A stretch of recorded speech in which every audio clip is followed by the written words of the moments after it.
समय मौजूद है रोहतास जिला के सासाराम कलेक्ट्रेट में और अभी यहाँ पर जो है डीआरडीएस वगैरह में बैठक चल रही थी, जो कि ग्रामीण क्षेत्रों को विकास को लेकर भी जो बैठक चल रही थी और बैठक से बाहर निकल कर आए हुए हैं करगर विधानसभा क्षेत्र के कांग्रेस के विधायक संतोष कुमार मिश्रा जी। इनसे हम बातचीत करेंगे। सबसे पहले स्वागत है सर। बहुत बहुत धन्यवाद सत्यम जी। बैठक से सर आप बाहर आए हैं, क्या बैठक में क्या कुछ हुआ, क्या कुछ चर्चाएं हुई? बैठक विशेष करके दो जो विशेष योजनाएं अभी राज्य सरकार द्वारा लागू की गई हैं, एक मुख्यमंत्री शहरी समग्र विकास योजना, जिसमें कि जो नगर पंचायत हैं, नगर परिषद हैं और नगर निगम है पूरे ज़िले में, तो उनसे संबंधित एक समग्र विकास योजना, मतलब कुछ लंबी योजना जो कि बहुत दिनों से लंबित थी, कुछ बड़ी योजना जो नहीं कार्यान्वित हो पा रही थी, उसके संदर्भ में एक संचालन समिति बनी है जो ज़िले के जितने भी विधायक हैं, जितने भी विधान पार्षद हैं, मंत्रीगण हैं, उसी के अनुरूप जो मंत्री लोग हैं, मंत्री जी लोग हैं और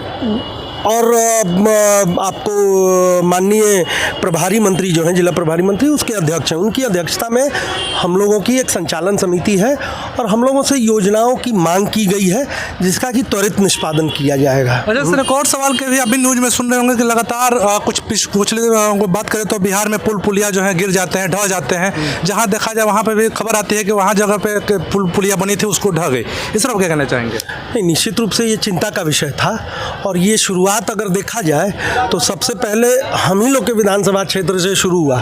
हालांकि वो इतना प्रसारित भले नहीं हो पाया था क्योंकि हम लोग उसको बहुत जल्दी ही संज्ञान में लेके आगे बढ़ा चुके थे मामला। सबसे पहले अगर बिहार में कोई पुलिया गिरी थी तो कुदरा नदी में चिलविली एक गांव है, वहाँ एक पुल था, वही ध्वस्त हुआ था।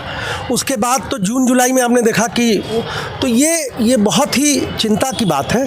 लेकिन विषय ये था चूँकि मुख्यमंत्री सेतु योजना बंद हो चुकी थी, कुछ अभी देखेंगे 20 से पहले तक कार्यान्वित थी, 20 से फिर से जो नया विधानसभा है उसमें मुख्यमंत्री सेतु ग्रामीण सेतु योजना नहीं थी।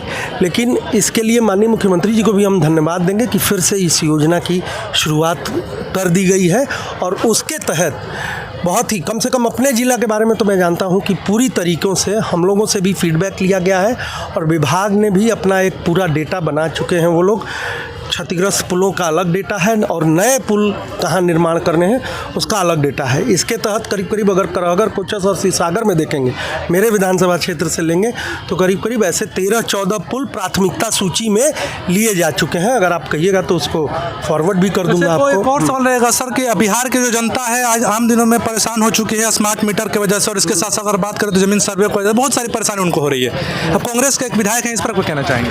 नहीं, निश्चित रूप से ये परेशानी का सबब तो बन ही गया है सरकार को। अभी तो मैं देखिए दोनों चीज़ों पे, स्मार्ट मीटर पे भी बहुत जल्दीबाजी की गई।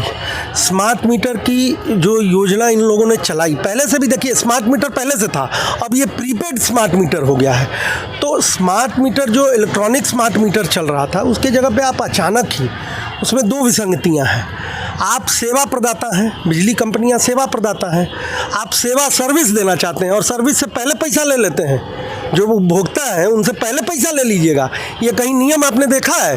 ये बिहार में ही पहला नियम लागू हो रहा है कि आप सर्विस देने के बाद ना भाई आप पैसा लेते हैं, लेकिन सर्विस देने से पहले आप पैसा ले रहे हैं। और उस पर आपने कोई जन जागरण अभियान भी नहीं चलाया, लोगों के बीच ये बात भी नहीं फैलाई, तो निश्चित तौर पे इसका विरोध होगा। और जैसी शिकायतें भी बहुत आ रही हैं तो उसको तो इन्हीं को हल करना पड़ेगा। और इसके लिए हम लोग विशेष रूप से, कांग्रेस पार्टी तो पहले ही से अभियान रत है, इसको लेके हम लोगों ने कुछ पदयात्रा अभी की थी, फिर से हमारा आज भी प्रेस कॉन्फ्रेंस होने वाला है उसको लेके। तो लोगों को हम भी समझाएंगे और ये इतनी जल्दीबाजी ना करे स्मार्ट मीटर को लेके। सरकार गरीबों का खून चूसना नहीं चाहिए, गरीबों को वो अपनी योजना का लाभ पहुँचाए। दूसरी बात, जहाँ तक कि आपको ज़मीन से संबंधित सर्वे वाली बात है, जी निश्चित तौर पर, क्योंकि इनके अभी आपके पास वो वर्कफोर्स नहीं है कि आपको उसके अनुसार ज़मीन का सर्वे करा सकें। तो पहले अपनी तैयारी कर लें। मैं ये नहीं कह रहा हूँ ये कोई डिजिटाइजेशन होना, ज़मीन का सर्वे हो के लोगों को फिर से एक नई व्यवस्था मिलना, ये कोई बड़ी बात नहीं है, लेकिन इतना आनन फानन में नहीं हो सकता है। लोगों को उसके लिए भी विशेष शिविर लगा के लोगों को पहले समझाना चाहिए और पूरा समय देना चाहिए, क्योंकि ऐसे बहुत सारे आपको विवाद अभी मिलेंगे। आप देखिएगा कि 50-50 साल के खतियान होंगे होंगे, अभी तक उसका कोई दाखिल खारिज जमाबंदी नहीं हो पाया है, कोई उसका अगर देखिएगा तो ज़मीन का मतलब खाता रसीद कुछ नहीं कट रहा है। तो बहुत सारी परेशानियां हैं, इसको फेज़ वाइज करने की ज़रूरत है। अभी फ़िलहाल सरकार इस पर रोक लगा।